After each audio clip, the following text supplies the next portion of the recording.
Aujourd'hui, je viens te partager un travail que j'ai fait depuis des années de recherche, spécialement dans Saint-Paul. Je me suis basée sur Saint-Paul parce que je me demandais comment notre être fonctionnait au niveau de l'esprit, de l'âme, du corps, quelles étaient ses interréactions et je voulais me comprendre pour bien fonctionner.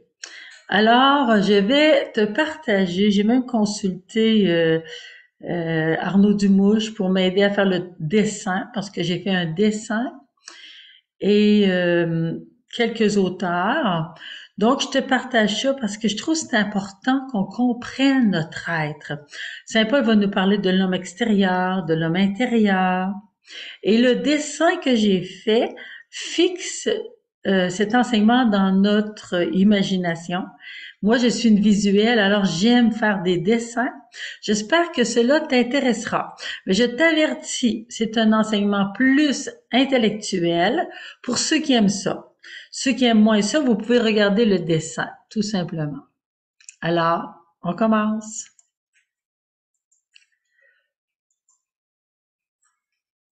Donc, mon être, l'esprit, l'âme et le corps. Je ne suis pas seulement un corps, mais je suis un esprit, une âme.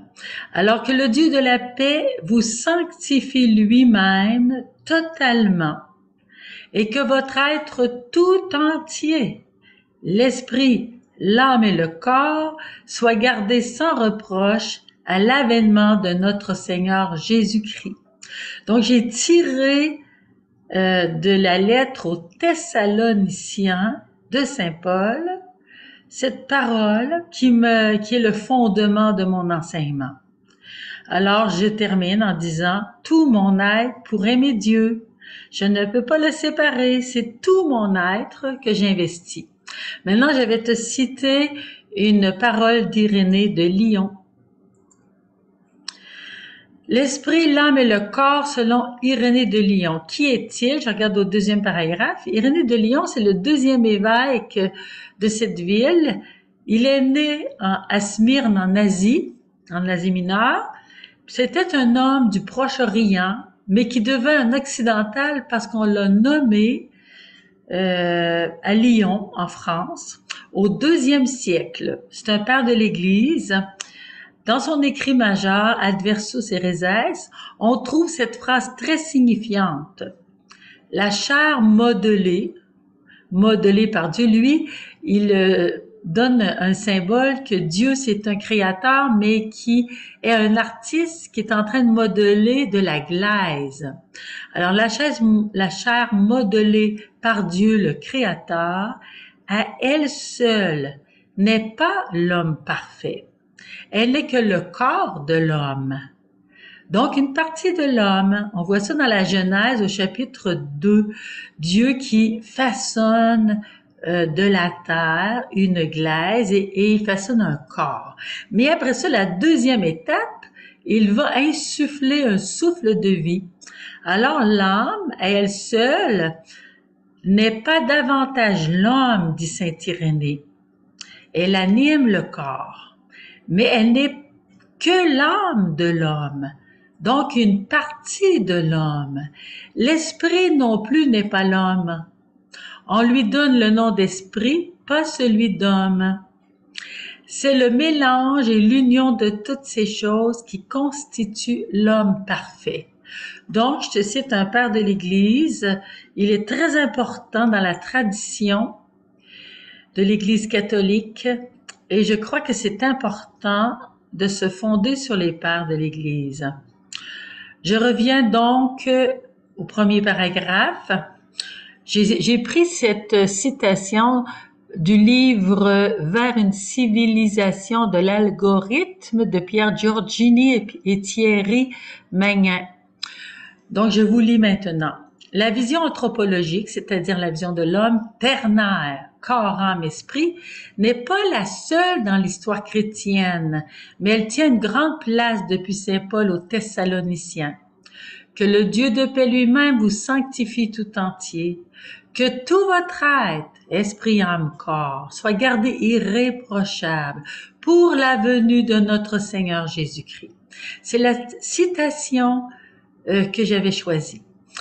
Elle se différencie fortement, cette vision anthropologique, de la tradition dualiste corps-âme, qui était tirée de la philosophie grecque, qui dans l'Occident chrétien a été très prégnante et a fait tant de ravages. Pourquoi a-t-elle fait tant de ravages? C'est qu'on a opposé le corps et l'âme. Et pour le Seigneur, nous sommes un. Nous sommes corps, esprit et âme. Comme Dieu est ternaire, c'est-à-dire un seul Dieu en trois personnes, notre être aussi. Et Saint Augustin va en parler en faisant la comparaison des facultés de l'âme. La vision ternaire a été notamment véhiculée par Saint Irénée de Lyon au 1er siècle, puis par d'autres grands-pères de l'Église qui sont Saint Éphrem, Saint Maxime le Confesseur, c'est des grands mystiques. Ensuite, les mystiques rénans, les mystiques orientaux. Pour l'histoire de cette tradition anthropologique qui revient en force de nos jours, on lira l'analyse de Michel Fromaget, l'homme tridimensionnel. Alors, je me réjouis que cette vision anthropologique revienne en force aujourd'hui. Nous allons de nouveau au 3e paragraphe. Pour Irénée, le mot âme recouvre les émotions, l'affection, l'intelligence, la volonté, le désir et le mot esprit est cette fine pointe de l'âme. Parce que Thérèse d'Avila va parler beaucoup de l'âme, de la fine pointe de l'âme où se fait le mariage mystique, mais elle va pas nécessairement parler de la vision ternaire. Là où l'esprit parle à l'homme, c'est cette fine pointe de l'âme. Le Concile Vatican II exprimera cette réalité en invoquant le sanctuaire intérieur où Dieu parle à l'homme. C'est ce qui fonde sa dignité. On dira que le mental et plus généralement le psychisme sont dans l'âme et que la méditation ouvre à l'esprit, comme les expériences de saisissement intérieur. Et, par exemple, les inspirations, les saisissements de l'Esprit Saint qui touchent l'être profond. Tout être humain a une dimension spirituelle, quelles que soient ses croyances ou sa philosophie de vie, y compris pour une personne athée. Ça, c'est qu'au niveau naturel, nous sommes esprit, corps et âme. Mais peut-être qu'on n'a pas nourri notre esprit, ou bien on a nourri notre âme d'une façon très terrestre. Alors, c'est pour ça que c'est important d'élever notre être. En anglais, on comprend que l'esprit de l'intellectuel est le mind, le mental, et que sa vie spirituelle est de l'ordre du spirit. Spirit, Esprit Saint. Voici le dessin. Là, je vous le montre en gros, en vous disant que Saint Jean a reposé sur le cœur de Jésus, son cœur sur le cœur de Jésus, et il a reçu son esprit. La vision biblique du cœur est comme parallèle ou s'identifie plutôt à l'esprit de l'homme. Donc, c'est pourquoi j'ai fait le cœur au centre de l'homme et la demeure de l'esprit justement dans son cœur où son esprit demeure. Pour Origène, l'essentiel du cœur biblique, c'était l'esprit, au sens où le terme désignait chez les Grecs ce sommet de l'âme où l'homme fait l'expérience du divin.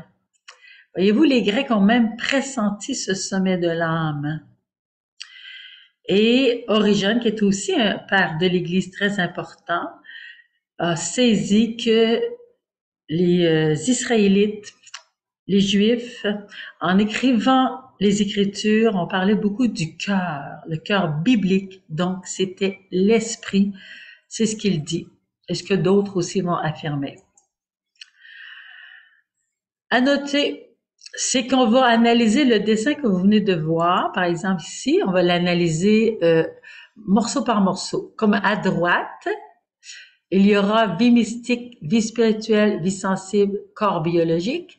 À gauche, l'homme extérieur, l'homme intérieur, avec les parallèles ici de l'homme extérieur-intérieur, du psychisme, du charnel, du spirituel, du vieil homme, de l'homme nouveau, du nourrisson, de l'enfant adulte, du terrestre et du céleste. Je tire tout cela de Saint Paul, avec toutes les citations que nous allons voir. Ensuite, pourquoi est-ce que j'ai fait ce travail? Au niveau pratique, c'est que la vie dans l'Esprit Saint va pénétrer tout l'homme. Mais pour qu'il le pénètre, il faudra que je me comprenne et que je laisse l'Esprit agir. Alors, tout le cheminement que Thérèse d'Avila va faire dans les 7 demeures, bien, elle va nous amener tranquillement à, à ce que la vie dans l'Esprit soit première, c'est-à-dire. Donc, c'est ce qu'on va expliquer de la vie filiale à la vie spirituelle, psychique, biologique ou végétative, où c'est tout l'homme qui est animé par l'esprit. Donc, nous allons maintenant aussi, il y avait une chose que je voulais vous dire, c'est que l'intelligence est nourrie par les sens. Alors, tu vois les petites flèches ici? Les yeux, tout ce que l'homme va regarder va nourrir son intelligence. C'est pourquoi, dans la vie spirituelle, on va nous apprendre de ne pas regarder n'importe quoi. Si je regarde des films porno, par exemple, ça va amener à mon intelligence de me voir de cette manière et mes sens, mes émotions et mon corps à agir de cette manière. Et c'est pourquoi je dois regarder de belles et bonnes choses. Si j'écoute de la bonne musique, cela va aider mon intelligence, ma volonté, mes émotions, mes sentiments à demeurer dans la beauté, dans le bien. Mais si j'écoute des mauvaises musiques, il y en a beaucoup de nos jours, des mauvaises musiques, bien, tout mon être va être investi par cette musique. Et peut-être que ma volonté va céder à cette musique. Donc, je dois choisir ce que je regarde, ce que j'écoute, ce que je ressens, ce que je goûte, ce que je sens, ce que je goûte et ce que je touche. Parce que ce sont mes 5 sens qui nourrissent mon intelligence. Peut-être qu'on pense que ce que je touche n'est pas important ou ce que je sens, ce n'est pas important. C'est très important, même pour ce que je goûte, parce que quand j'ai écouté le film d'Hélène Keller qui a appris à une petite fille qui ne voyait pas, qui n'entendait pas, elle comprenait, elle a compris par son toucher, par son sens de, comment on appelle, le nez, là, ce qu'elle sentait, ce qu'elle goûtait, elle a fini par comprendre et faire des liens et elle a appris à vivre et à vivre avec les autres. Ce fut une grande combattante, Hélène Keller. Donc, tous mes sens sont importants pour apprendre à mon intelligence, faire choisir à ma volonté et retenir par ma mémoire ce qui est bien. Il ne faut pas oublier la mémoire. Tantôt, j'y reviens. Donc, à noter, pour vivre une vie spirituelle, l'intelligence, la volonté, la mémoire sont 3 facultés de l'âme. Thérèse d'Avila nous en parle. Luisa Picaretta reçoit des enseignements de Jésus qui parlent beaucoup aussi de l'intelligence, de la volonté, de la mémoire, qui sont des facultés de l'âme. Donc, on va regarder tranquillement. On parle de vie parce que c'est difficile de saisir les facultés. Les facultés sont vivantes. C'est des puissances de l'âme, c'est-à-dire des capacités que Dieu a données à l'être humain, premièrement pour comprendre avec l'intelligence, avec la volonté pour choisir, donc nous faisons des choix libres, avec la mémoire, se souvenir pour ensuite agir et choisir. C'est très important.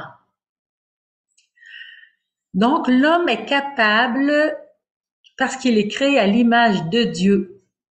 Il est capable d'une vie mystique. C'est le plus profond de l'âme où son cœur va rencontrer Dieu, va l'entendre, va vivre avec Dieu.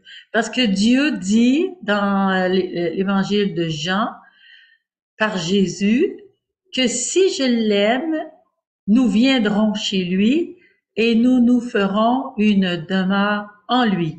Donc, c'est le choix de l'homme d'accueillir Dieu au plus profond de son être. Parce que je peux vivre une vie spirituelle sans vivre une vie mystique avec Dieu. Mais une vie spirituelle, c'est-à-dire que je vais me servir de mon intelligence pour connaître des choses intéressantes sur la terre, même avoir une vie religieuse, parce que l'être humain est profondément religieux, même s'il choisit d'être athée aujourd'hui et d'être très proche de son corps. Il a une intelligence et une volonté libre qui est capable de choisir le bien, qui est capable d'aimer, mais il est déstructuré par le péché originel. Donc, on voit dans la Genèse que l'homme et la femme ont été créés à l'image et à la ressemblance de Dieu, homme-femme. Puis, on voit dans la Genèse au chapitre 2 qu'il a détruit cette image parce qu'il a coupé la relation de confiance avec Dieu. Il a perdu, donc, cette facilité de connaître son Dieu parce qu'il était en contact continuel par l'Esprit Saint. Il a perdu la capacité de choisir le bien parce qu'il avait choisi le mal librement. Et sa liberté a été entravée par le péché parce que ses yeux ont été aveuglés. Il a écouté la parole de l'ennemi de Dieu et cette parole est descendue dans son cœur et a changé sa vie. Donc, son Dieu n'habite plus en profondeur avec lui. Maintenant, il faut revenir. Et c'est pourquoi Dieu va choisir de revenir. Il l'a promis et il va revenir dans le sein de Marie pour nous sauver par sa croix et sa résurrection, en nous redonnant aussi l'Esprit Saint à la Pentecôte. C'est tout un cheminement. Donc, les humains qui choisissent de ne pas avoir de religion ou qui ne connaissent pas le Christ Jésus, qui cherchent la vérité avec leur intelligence, qui cherchent à faire le bien avec leur volonté, mais qui se trompent quand même, bien Dieu va les accueillir, mais ils n'auront pas cette si grande profondeur que s'ils connaissaient Jésus-Christ. Mais le Seigneur va les accueillir et va se manifester à eux de la manière qu'il choisit. Ça, j'en sais rien. La vie sensible, c'est la vie du psychisme, l'émotion, le sentiment, l'affection, l'imagination, les sensations, très collées au corps. La sensibilité collée au corps aussi, hein, voyez-vous. La mémoire des images collées au corps, parce qu'une mémoire plus profonde, mémoire de la parole de Dieu, mémoire de l'expérience de Dieu. Ensuite, la mémoire des choses profondes que j'ai apprises. Ensuite, le corps biologique, végétatif, inconscient, social, de la douleur. Ça, c'est comme le corps, mais plus comme les neurones, plus collé à ce que la science découvre. La nutrition, la reproduction. Maintenant, nous allons regarder ce que Saint Paul dit. Saint Paul va nous parler de l'homme extérieur et de l'homme intérieur. Donc, c'est ça, les sens, c'est l'homme extérieur. On regarde dans le dessin, hein, les yeux, le nez, la bouche, son corps que je vois. Tout ce que je vois de moi-même et que je vois des autres, c'est l'homme extérieur. L'homme intérieur, c'est qui est caché à ma vue, que je peux percevoir de l'autre par ses actes, par son regard surtout. Parce que l'homme se dit par ses yeux. Alors, on va entendre Saint Paul qui nous dit à la deuxième lettre aux Corinthiens, nous ne faiblissons pas, même si notre homme extérieur s'en va en ruine. Il commence à être vieux, Saint Paul. Notre homme intérieur se renouvelle de jour en jour. Nous disons, nous aimons, notre cœur est toujours jeune. Et nous sommes toujours capables d'aimer même si on a 80 ans. Parce que le cœur ne vieillit pas. On le ressent, hein? On se regarde dans le miroir, on dit, mon Dieu, j'ai vieilli. Oh là là, je n'ai plus 20 ans. Mais mon cœur ne vieillit pas. On dirait que j'ai 20 ans dans mon cœur. Sauf si on est très, très, très déprimé. Puis que on n'a plus d'espérance, qu'on est amer par une vie qui n'a pas été heureuse et dans l'espérance. L'homme intérieur, ça c'est l'homme extérieur, l'homme intérieur. Première parole de Saint Paul. Ensuite, Saint Paul il va nous dire qu'on a un homme psychique. Voyez-vous ici? L'homme psychique, pour moi, je n'ai pu vous parler comme à des spirituels. Là, il va opposer le spirituel et le psychique. Mais comme à des êtres de chair, très charnels. Voyez-vous, l'être de chair, c'est l'homme extérieur. Comme à des petits-enfants. Il va parler comme, ici, là, vous êtes des petits-enfants, vous êtes très charnels. Des enfants dans le Christ, parce qu'ils commencent à les nourrir de Dieu, mais mon Dieu, ils sont tout petits. Il faut qu'ils apprennent à marcher, à se nourrir avant de grandir, avant que l'homme intérieur grandisse. Parce que si vous avez nourri comme des spirituels, vous n'auriez pu le supporter. Je donne pas un bébé un gros steak, c'est ça que ça veut dire. Il y a parmi vous jalousie et dispute. N'êtes-vous pas charnel? Votre conduite n'est-elle pas toute humaine? Quand vous dites l'un, moi je suis Paul, l'autre, moi Apollos, ben, moi Pierre, ben n'est-ce pas très humain? Vous avez l'esprit de parti. C'est le Christ qui a donné sa vie pour vous. Divisez-vous pas en parties. Un pour Paul, un pour Apollos. C'est pas moi qui ai donné ma vie pour vous. Je la donne d'une certaine manière, mais je n'ai pas été crucifié pour vous. Là, c'est Dieu qui a envoyé son Fils. N'ayez pas l'esprit de parti. L'homme intérieur. Alors, qu'il daigne vous armer de puissance par son esprit pour que se fortifie en vous l'homme intérieur. Que le Christ habite en vous par la foi. Là, on parle vraiment de l'homme intérieur, de l'homme spirituel, de l'homme en contact profond dans son esprit avec son Dieu. Donc, que le Christ habite en vous par la foi. Je suis en contact avec mon Dieu par la foi. Je suis enraciné, que vous soyez enraciné, fondé dans l'amour. C'est par l'amour que j'ai aussi ce contact intime avec le Seigneur. Ainsi, vous recevrez la force de comprendre avec tous les saints ce qu'est la largeur, la longueur, la hauteur, la profondeur. Et vous connaîtrez l'amour du Christ qui surpasse toute connaissance.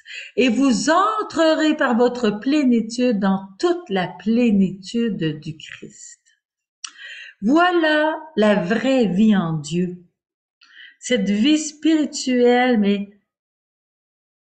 mystique, c'est-à-dire dans l'Esprit Saint. Elle habite, elle se vit dans l'homme intérieur. Je suis sûre que chacun de nous voudrait vivre cela.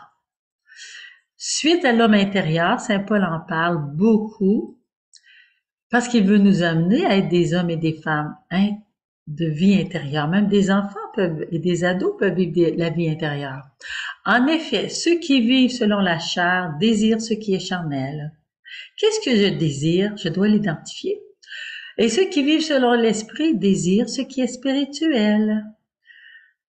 Le désir de la chair, c'est la mort. C'est-à-dire, ça va tout mourir, ça va tout passer, tout va passer. Ma maison, mon auto, les personnes que j'aime, ma vie extérieure va tout passer. Je vais mourir un jour. Tandis que le désir de l'esprit, c'est la vie et la paix. Ce qui dure toujours. Je m'en vais vers l'éternité. La petite Thérèse de l'Enfant Jésus avait ce sens de l'exil sur la terre, ce voyage, je suis en voyage, en pèlerinage vers mon vrai lieu, qui est le cœur de Dieu. Ceux qui sont dans la chair ne peuvent plaire à Dieu. Non. Parce que Dieu est esprit. Il nous amène dans son monde trinitaire.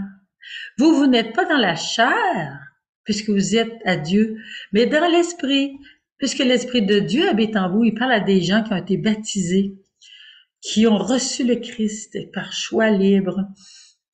Saint Paul dit, qui n'a pas l'esprit du Christ ne lui appartient pas. Je peux avoir l'esprit de la terre, je peux avoir l'esprit de l'ennemi de Dieu. Mais si le Christ est en vous, bien que le corps soit mort en raison du péché, l'esprit est vie en raison de la justice.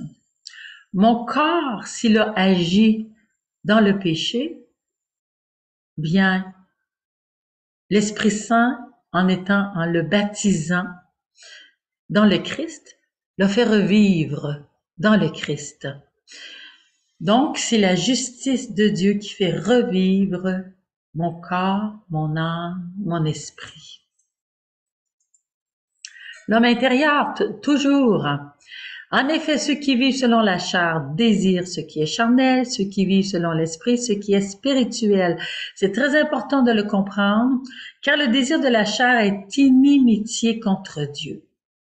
En effet, si j'aime beaucoup mon auto, ma grosse maison, mes vêtements, mes voyages et que j'y tiens, tout ce que je possède, si j'y tiens beaucoup, beaucoup, beaucoup et que le Seigneur vienne chercher ce qui m'appartient, même des êtres chers, je serai en inimitié contre Dieu, je vais le détester, je vais le combattre.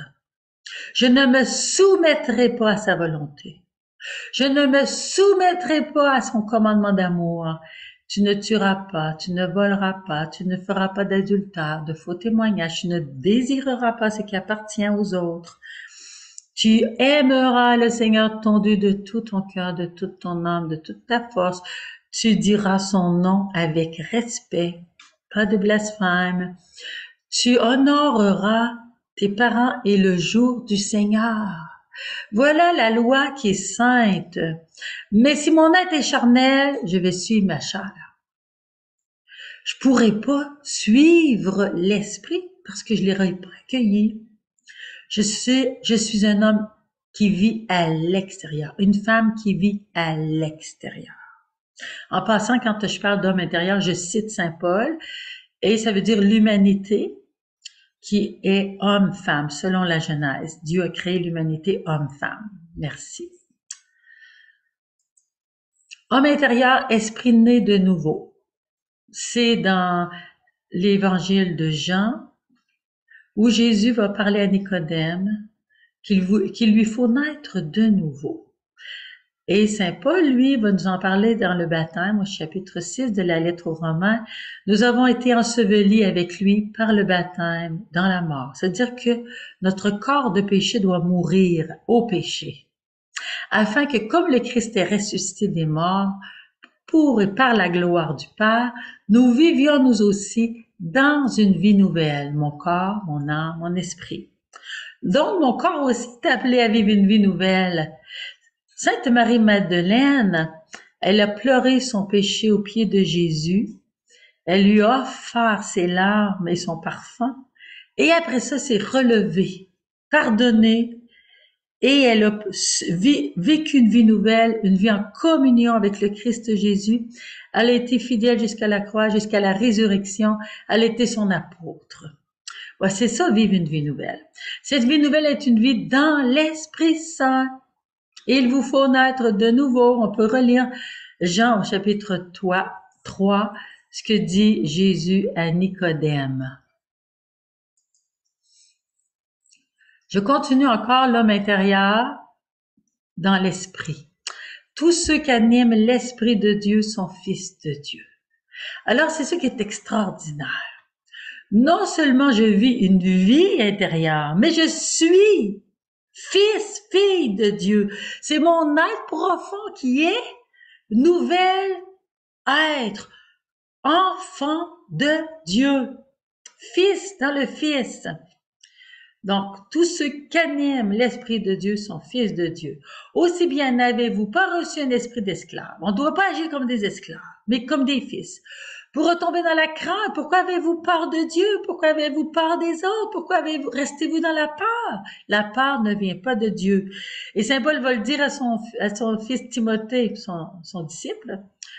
Ce n'est pas un esprit de peur que tu as reçu, mais un esprit d'amour, de maîtrise de toi, de force. Donc, cet esprit-là qui doit me conduire. L'homme intérieur, c'est comme ça qui se laisse conduire. On va voir un séraphin de Sarov, qui est un saint russe, manger à côté d'un ours. Et il va partager son lunch. Il n'a pas peur de l'ours. Non, parce qu'il vit dans l'Esprit Saint. Vous avez reçu un esprit de fils adoptif qui nous fait nous écrier « Abba, Papa ».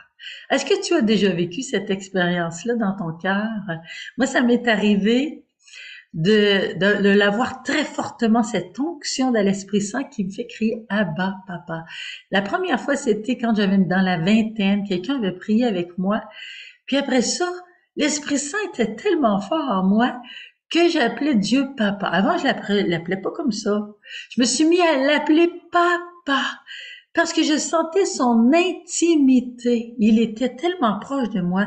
Puis dans une autre expérience, j'avais l'impression que j'étais dans ses bras, comme le prophète Osée nous l'explique, hein, Dieu qui nous prend dans ses bras.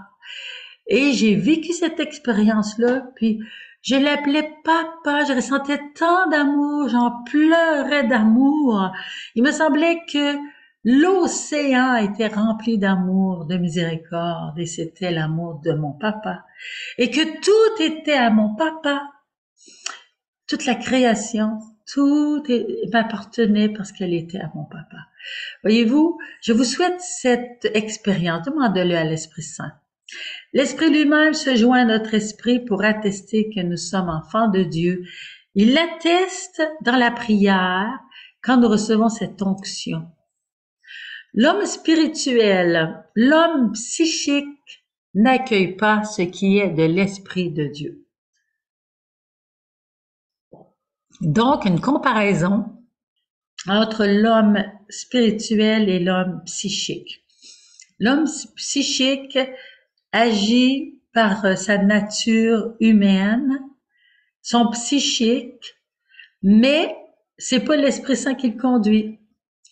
Il n'accueille pas ce qui est de l'Esprit de Dieu, c'est folie pour lui. Il ne peut le connaître quand c'est spirituellement qu'on en juge. Des fois, on arrive dans nos familles et on va essayer de parler de Dieu. On voudrait bien partager notre expérience de prière, mais les gens vont dire, mais tu es folle, ça n'existe pas ça. C'est fou ce que tu fais, les choix que tu fais, c'est fou. Voyons, hein, sois pas plus catholique que le pape. On va nous dire toutes sortes de choses. C'est une folie. Le être en Dieu, être pour Dieu, vivre à l'intérieur, c'est caché à l'homme psychique, selon saint Paul. Il ne peut le connaître. On appelle ça ne pas être sur la même longueur d'onde.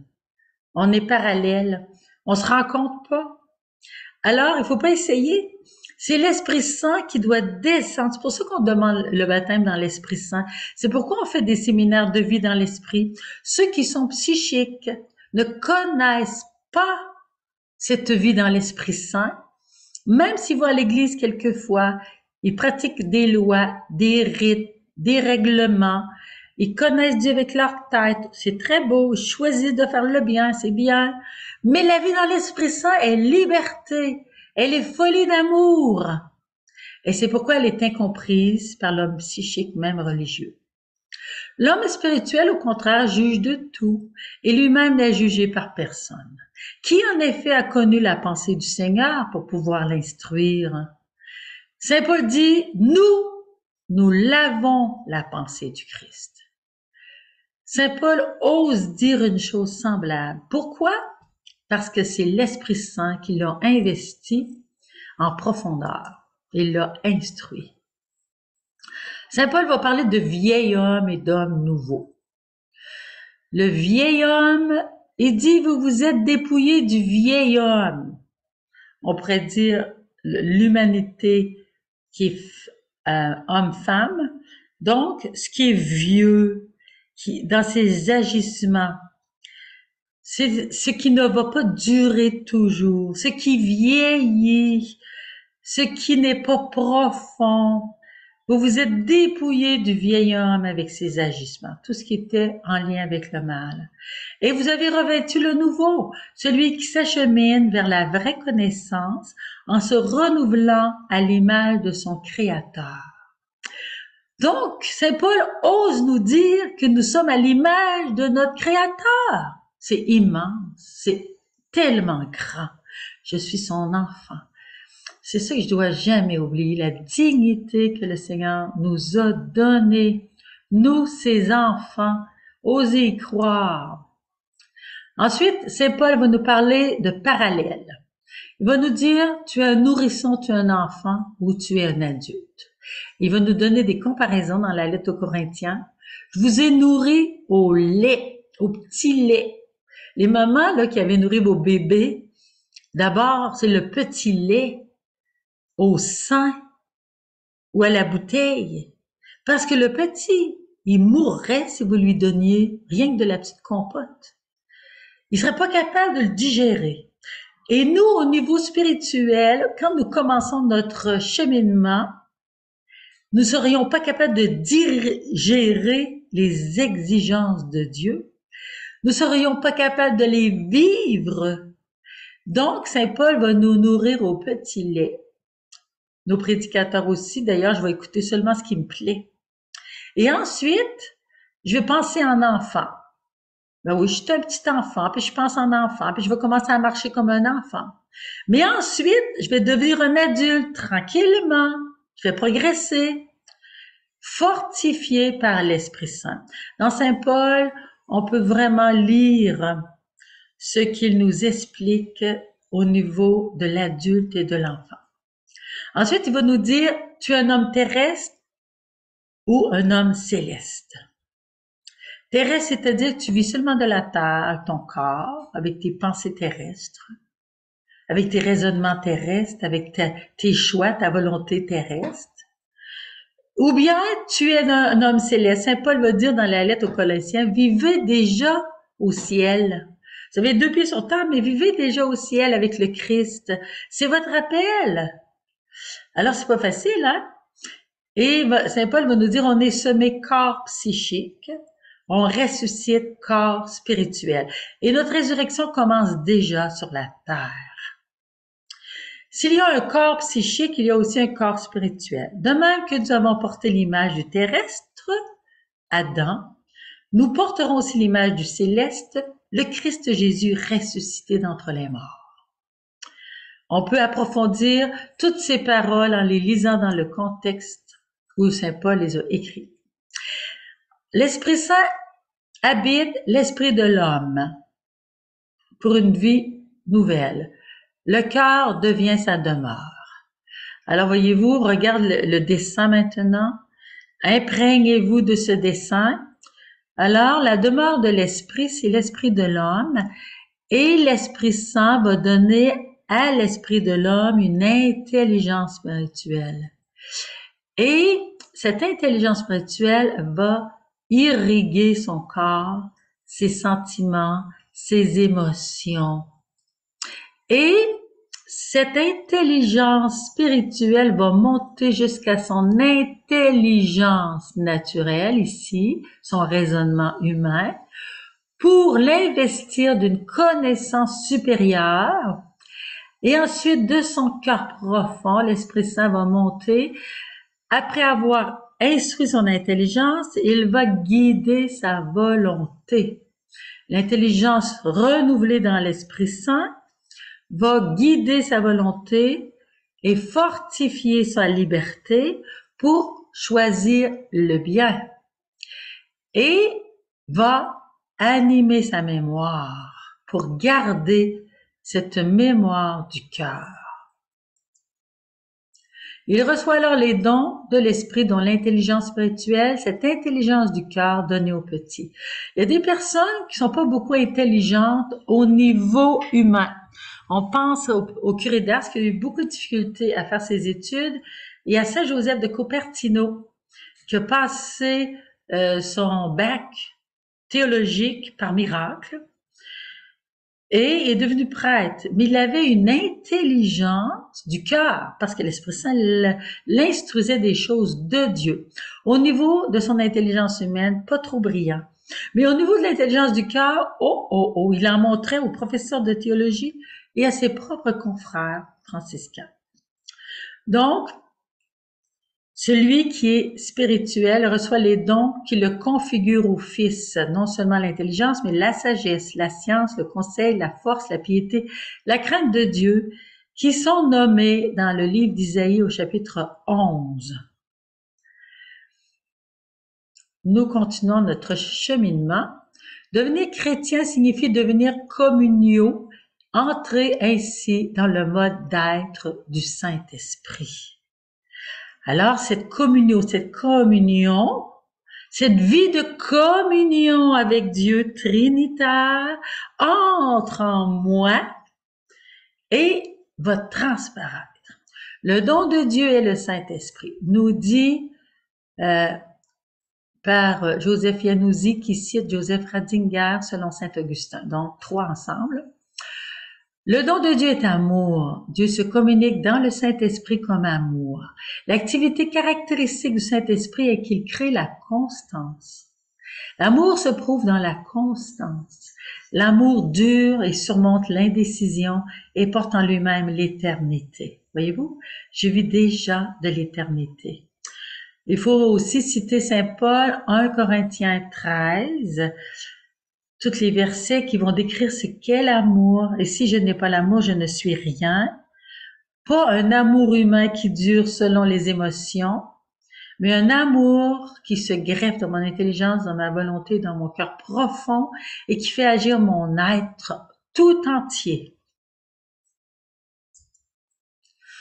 La vie dans l'esprit va pénétrer tout l'homme. Alors, on va seulement regarder les flèches ici en bas. Cette demeure de l'esprit, donc c'est la vie qui va pénétrer tout l'homme jusqu'au corps végétatif ou biologique. C'est l'esprit de l'homme qui va mener l'homme. Ce sera pas son corps. Malheureusement, souvent, c'est ce qui arrive aujourd'hui. Il y a un ordre dans la vie de l'homme. Il y a la vie de l'esprit qui doit guider toute sa vie pour un chrétien. Pour un païen, ce sera la vie spirituelle naturelle qui va ordonner son être. S'il veut être un homme bon, mais qui n'a pas choisi de croire en Dieu ou qui ne le connaît pas, mais qui soupçonne qu'il y a un Dieu, qui vit dans une sorte de religion à lui, donc il a la loi naturelle. Dans la loi naturelle, ça dit ce qui est bien, ce qui est mal. Sa conscience va lui rappeler ce qui est bien, ce qui est mal. Alors, il va se conduire selon sa raison, ce qu'il connaît de bien. Et il va choisir de le faire et de le vivre. Ces hommes et ces femmes vont être agréables à Dieu à ce moment-là, parce que ce ne sera pas de leur faute. Comment se fait-elle cette pénétration graduelle de la vie dans l'esprit jusqu'à la vie spirituelle? Alors au début, je regarde vie dans l'esprit, qui est une vie familiale, mystique, charismatique, vie de l'homme intérieur, de l'homme nouveau. C'est le premier degré qui va pénétrer tout le reste. C'est une grande grâce que de le vivre et de s'y maintenir, parce qu'on peut en déchoir. Ensuite, cette vie dans l'esprit, qui est une vie filiale, va pénétrer la vie spirituelle, naturelle à tout homme, c'est-à-dire son intelligence. Et Saint Paul va nous dire que notre raison doit être renouvelée par la parole de Dieu. Notre volonté libre doit être éclairée par l'intelligence de la foi et se soumettre à l'obéissance de la foi. Ensuite, cette vie spirituelle va pénétrer notre vie psychique sensible, qui était notre homme charnel, va pénétrer ses sentiments, ses émotions, va les convertir au Christ. On pourra lire en Philippiens 2, ayez les mêmes sentiments qui sont dans le Christ Jésus. Ensuite, va pénétrer notre mémoire, notre imagination pour la guider vers le Christ, maîtriser nos sens pour que ce soit pas notre corps qui nous mène. Malheureusement, aujourd'hui, beaucoup d'hommes et de femmes se laissent guider par leur corps et toute leur passion. C'est incroyable comment notre être humain a descendu bas.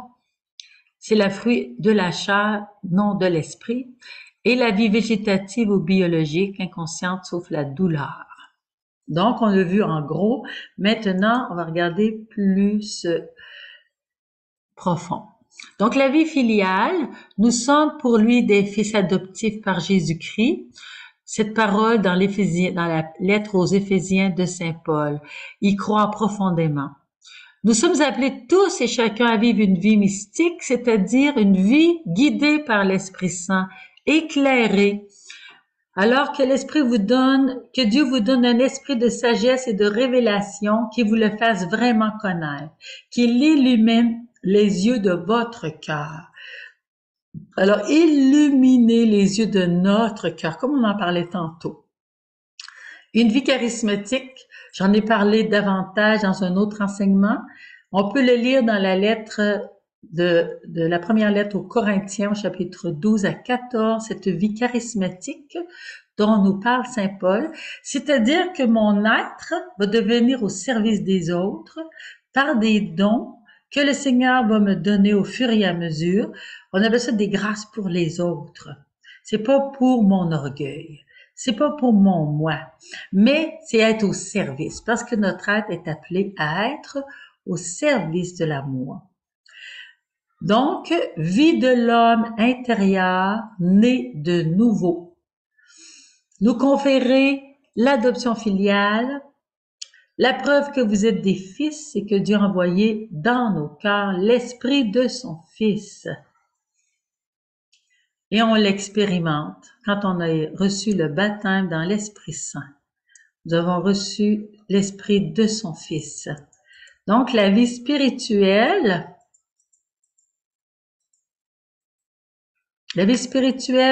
naturelle à tout homme.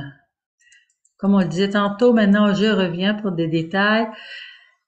L'intelligence, c'est une raison à renouveler. Que votre intelligence soit renouvelée par la parole de Dieu.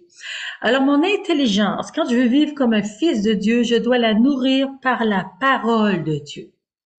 C'est extrêmement important. Non seulement la lire, mais la méditer tous les jours, car mon intelligence dans l'esprit doit être nourrie. Par exemple, mon intelligence aime connaître au niveau scientifique, au niveau biologique. J'aime connaître tout ce qui est autour de moi sur la Terre. Tout ce que les hommes découvrent. Moi, j'aime beaucoup ça. Comment les animaux vivent, qu'est-ce qu'il y a au-delà des étoiles, des planètes, les galaxies. J'aime tout connaître. Mais, pour connaître Dieu, je vais le connaître par la parole de Dieu. Ensuite, je vais le connaître par la tradition de l'Église. Je vais le connaître aussi par les enseignements du magistère de l'Église, le pape, les évêques, les prêtres et les laïcs qui sont dans l'Esprit Saint. J'ai besoin de me nourrir. Ma volonté libre va être éclairée par l'intelligence de la foi. Parce qu'autrement, je vais faire des mauvais choix. Si ma conscience me dit que telle chose n'est pas sûre, je ne suis pas sûre que c'est la vérité.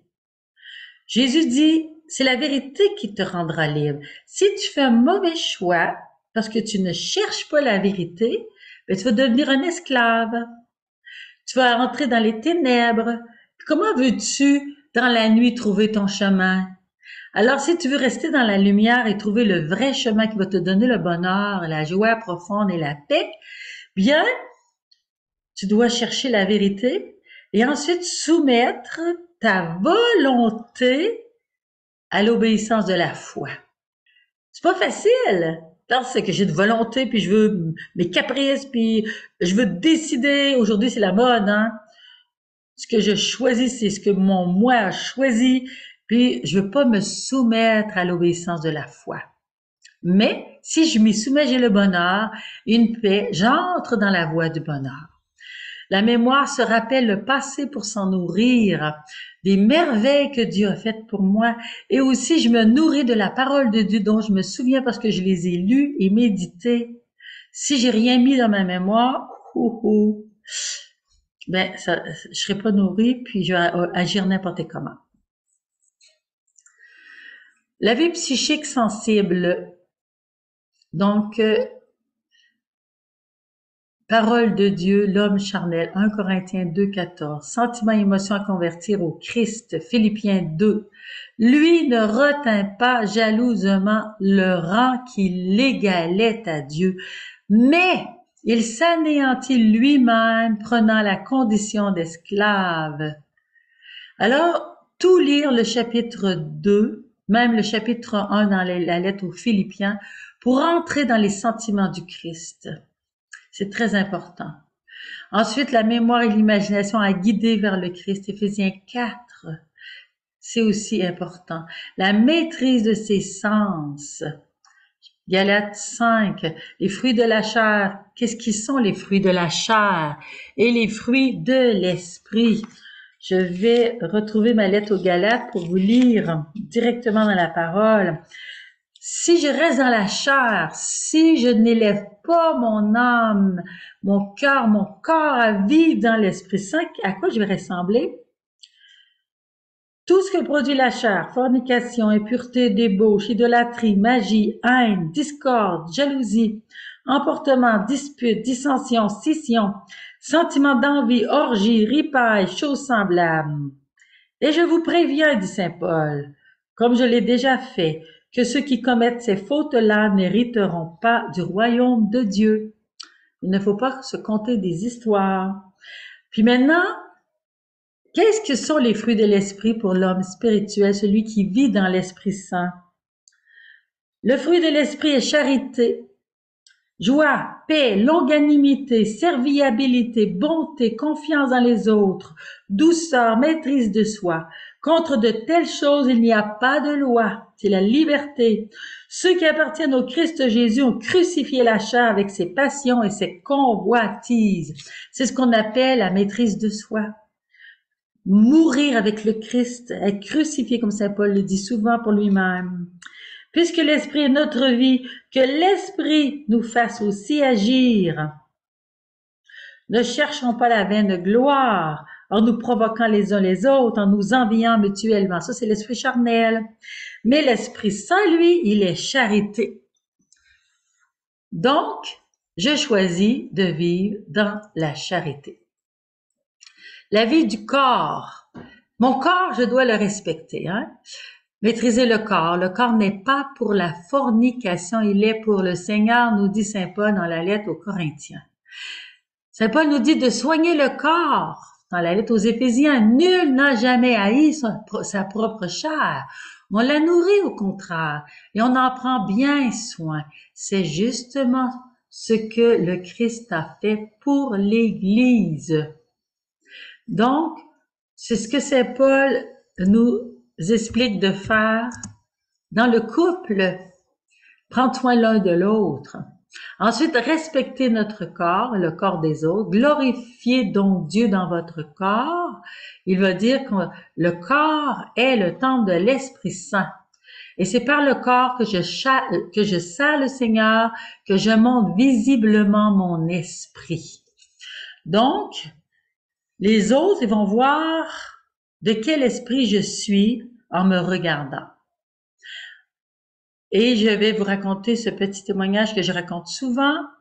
Les deux frères Jacquard qui sont allés soigner les lépreux dans une léproserie au Vietnam du temps du communisme athée où les lépreux étaient de religion bouddhiste mais n'avaient pas le droit de la pratiquer.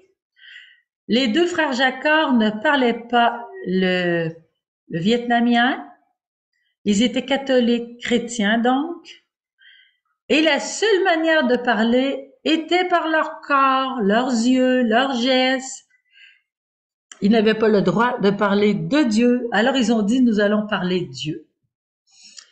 Et ils ont tellement touché ces lépreux qui n'étaient pas aimés. Hein? C'est pas par le communisme qu'on va aimer les lépreux, ni les autres. C'était pas une religion d'amour, c'est-à-dire une politique d'amour. Donc, les Vietnamiens, après, à la fin de leurs soins, ils ont dit au frère Jacquard, est-ce qu'on pourrait connaître votre Dieu? Parce que vous avez été tellement remplis d'amour pour nous. Vous savez que c'est par une traduction qu'ils ont su cela. On voudrait appartenir à votre Dieu, à votre religion. Et les frères Jacquard ont téléphoné à l'évêque qui était le plus proche de cette léproserie pour qu'il prenne soin de ces lépreux qui ont été baptisés, enseignés et baptisés après. Donc après tout cet enseignement, qu'est-ce qu'on peut se souhaiter? On peut se souhaiter d'aimer, de vivre dans l'amour. C'est le résumé. La Vierge Marie aujourd'hui, elle nous montre le chemin. Elle va nous accompagner jour après jour. Nous sommes des petits enfants et nous allons devenir des hommes et des femmes adultes dans le Christ, capables d'endurance, de constance, de don de soi. Nous allons arrêter d'être des jaloux et des orgueilleux, mais nous allons devenir humbles comme elle, dans le Christ Jésus, qui ne retint pas le rang qu'il égalait à Dieu, mais qui s'anéantit lui-même, donnant sa vie sur la croix. Et le Père l'a ressuscité d'entre les morts. Et il fera la même chose avec nous. Déjà, nous goûtons à la résurrection. Alors, je vous souhaite beaucoup d'amour, beaucoup de joie.